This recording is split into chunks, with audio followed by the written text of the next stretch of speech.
Chimney की height के बराबर में आया हुआ हूँ ऊपर। हालांकि ये चिमनी बहुत ऊंची है, मैं बिल्कुल अभी उससे भी नीचे हूँ। ये काम चल रहा है जहाँ मैं खड़ा हुआ था, जो पे मेरे जहाँ पे अभी मैं ऊपर आया हुआ था थोड़ा सा काम, तो मैंने कहा चलो आपको ऊपर से भी वो दिखाता हूँ कैसा व्यू चल रहा है। ये ग्लास फैन लगाया हुआ है, अंदर हवा दे रहा है पंखा बाहर से, क्योंकि अंदर काम कर रहे हैं। ये डन फेस है जहाँ पे आग केरी गिरती है। ऊपर देखें कितने पाइप लगे हुए हैं, ये देखें सामने पाइप है, ऊपर अंधेरा नजर आता नहीं है। ये देखें नीचे कितनी गहराई है, और ये मेन गेट है उसका, इससे अंदर बंदा घुसता है। ये उसका मेन गेट है, बाहर खोल के रखा हुआ है क्योंकि शेडो चल रहा है। ये दूसरा गेट है, अंदर खोल के रखा हुआ बाहर इन्होंने। ये है जो मैं ऊपर से आपको दिखा रहा हूँ, डन फेस।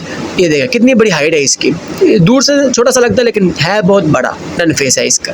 इसके अंदर कैरी जमा होती है, फिर ये डन फेस नीचे लगे हुए, ये प्रेशर के साथ आगे भेजते हैं। ये मेरे सेफ्टी वाले नीचे फिर रहे हैं क्योंकि छुट्टी हो गई है अभी।